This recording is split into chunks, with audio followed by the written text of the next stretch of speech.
Hi guys, तो स्वागत है आपका। मैं हूं अयोध्या सेठी। आप देख रहे हैं हमारा यूट्यूब चैनल। तो हमने इसके पहले लेक्चर 1 किया था, काय का मैटर पढ़ रहे थे, क्या होता है मैटर वगैरह वगैरह, हमने पूरा पढ़ा।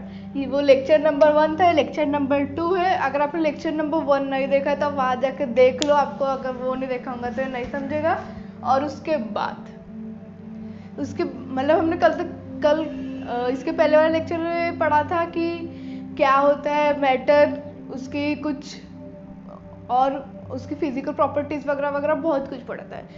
अगर आप चैनल पर नए होंगे चैनल को सब्सक्राइब कर देना, और पुराने होंगे तो वीडियो को लाइक कर देना। तो बिना किसी देरी के चलिए करते हैं स्टार्ट। तो आज का सबसे पहला टॉपिक है मॉलिक्यूलर मास।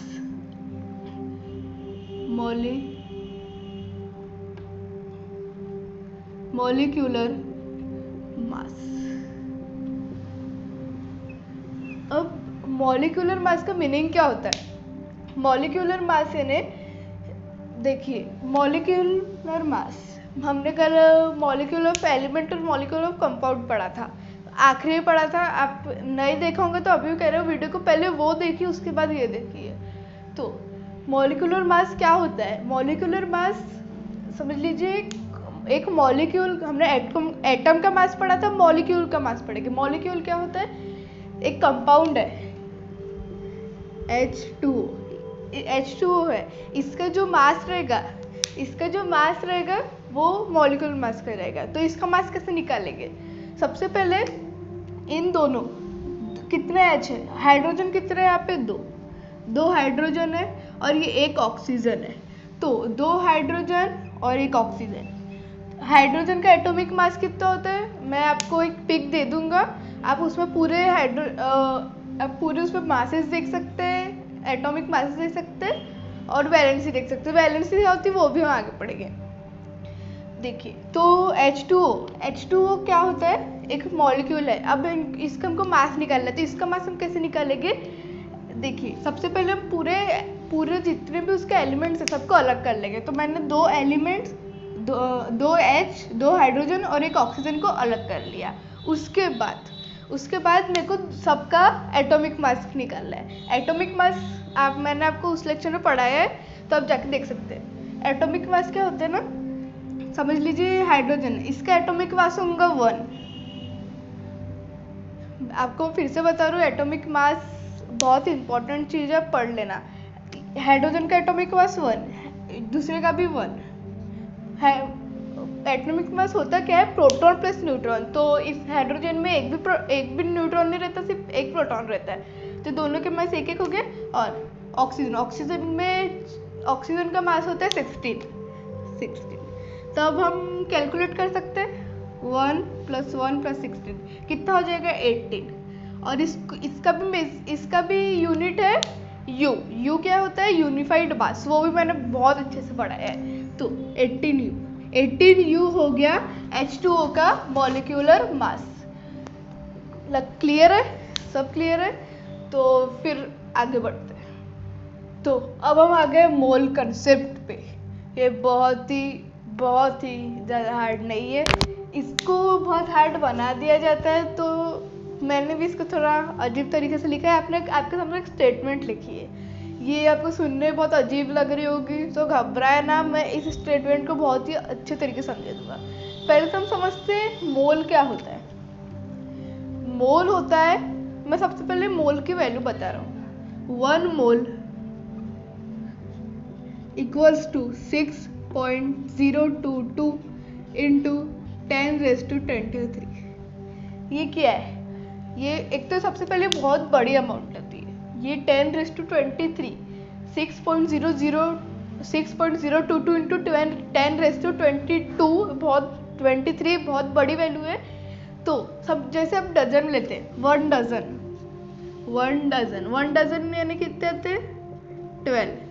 12 यूनिट्स बना। अब जो भी 12, कोई भी 12 यूनिट्स।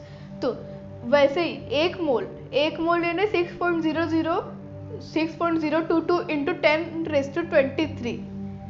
नहीं समझा? अभी रुको, समझ लीजिए अब 1 डजन केले लेते हैं। केले तो सबने खाए होंगे, कभी खरीदने भी गए होंगे। तो 1 डजन 1 डजन आप जब दुकानदार को बोलते हैं तो वो आपको 12 केले देता है। वैसे ही अगर आप उसको 1 मोल बोलेंगे ना तो आपको इतने देंगे। ये पर बहुत बड़ी वैल्यू होती है। ये इस वैल्यू से एकदम जो छोटी छोटी चीज़ें रहती है, छोटी नहीं, इनविजिबल, जैसे एटम बहुत एटम इनविजिबल चीज़ है, वो बहुत छोटी रहती है, बहुत छोटी सी चीज़ है वो, इसलिए उसको मोल्स में गिना जाता है। तो समझ लीजिए हमारे सामने है ऑक्सीजन के एटम्स। ये सब मैं आपको ये वाले से समझा रहा। 1 mole of any particle is relative mass of those particle in gram. इससे क्या होता है, देखिए 1 मोल समझ लीजिए, आपको 1 मोल ऑफ, आपको बोले 1 मोल ऑफ ऑक्सीजन कितना होगा, 1 मोल ऑफ ऑक्सीजन कितना होगा।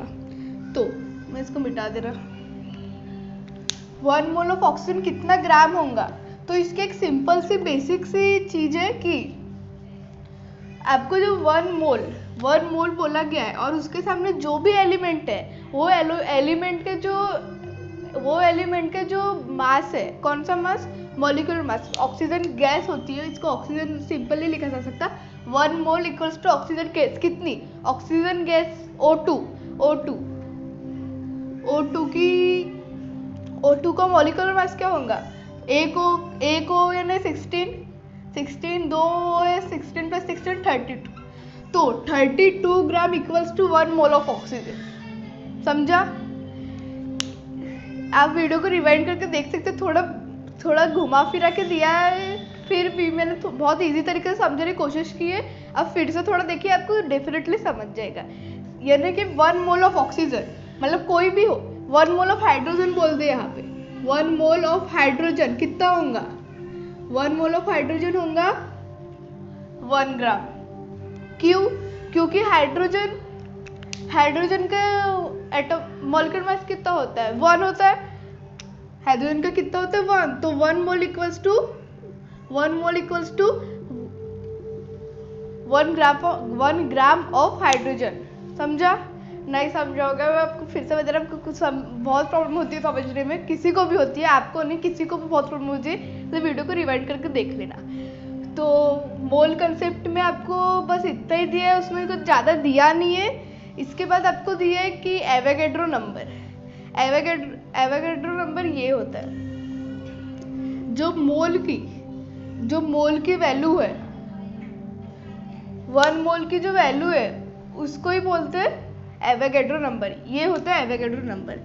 तो इसी के साथ हमारा लेसन खत्म होता है। अब बहुत बेसिक लेसन था, बहुत बेसिक दिया हुआ था, सिर्फ इतना ही हमको बताया गया था इस लेसन में। और फिर उसके बाद मैं आपको एक और चीज़ में कुछ फॉर्मूले दूंगा। आपको उन फॉर्मूले पे बेस्ट क्वेश्चन सॉल्व करने में बहुत सारे क्वेश्चन भी दूंगा। मैं एक वीडियो लाऊंगा, उसमें पूरे न्यूमेरिकल्स करेंगे अपन इसके। मैं आपको फॉर्मूले अभी बता दे रहा, तो अभी मैं फॉर्मूले बता देता हूँ और उसके साथ ही आपके लेसन खत्म हो जाएगा। अगर कुछ भी नहीं समझाऊंगा तो वीडियो को रिवाइंड करके देख लेना, आपको डेफिनेटली सब समझ जाएगा। और फिर एक दिन अपन वीडियो लाएंगे जिसमें अपन बहुत सारे न्यूमेरिकल्स करेंगे। नहीं तो आप भी, मैं आपको फॉर्मूले दे रहा हूँ, आप गूगल पे जाकर सर्च कर सकते हैं कि मोल कंसेप्ट न्यूमेरिकल्स, और वहाँ पे जाके कर सकते हैं। नहीं तो आप एनसीईआरटी की जो बुक है, एनसीईआरटी की बुक में जो एग्जाम्पल्स दिए वो वाले करिए, तो आपका मोल कंसेप्ट पूरा क्लियर हो जाएगा। तो मैं आपको अभी दे रहा। तो ये कुछ इजी वाले फॉर्मूले, ये इनमें कुछ एक्सप्लेन करना है नहीं। अब जैसे जैसे क्वेश्चन करेंगे, मैंने आपको बताया कि मैं आपको एक न्यूमेरिकल का वीडियो लाऊंगा, सिर्फ कैसे न्यूमेरिकल सॉल्व करना है पूरा अच्छे से बताऊंगा। तो उसमें आपको ये सब क्लियर हो जाएगा। फिर भी अगर आप एनसीईआरटी पढ़े होंगे, अगर आप स्टेट बोर्ड वाले होंगे, तो ये आपके लिए इम्पोर्टेंट है। या फिर 2 नोट कर लीजिए, और एक और पिक आई के वीडियो के लास्ट में वो वाले फॉर्मूले पे नोट कर लेना। तो ये लेसन बहुत बेसिक था। अगर आपने एनसीईआरटी पढ़ा होगा तो आपने इन क्वेश्चन को तो किया ही होगा, आपको तो बहुत इजी लगा होगा ये सब, और स्टेट बोर्ड वालों को भी उतना हार्ड नहीं लगा होगा। तो फिर आज के लिए बस इतना ही। इसी के साथ हमारा लेसन नंबर 1 समाप्त होता है। इसके बाद हम केमिस्ट्री का ही लेसन करेंगे, वो है lesson number 2, acid, bases and salts.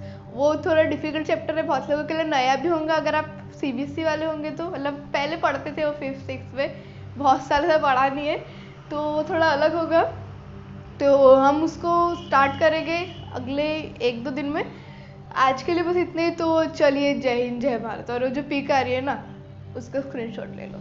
Bye bye.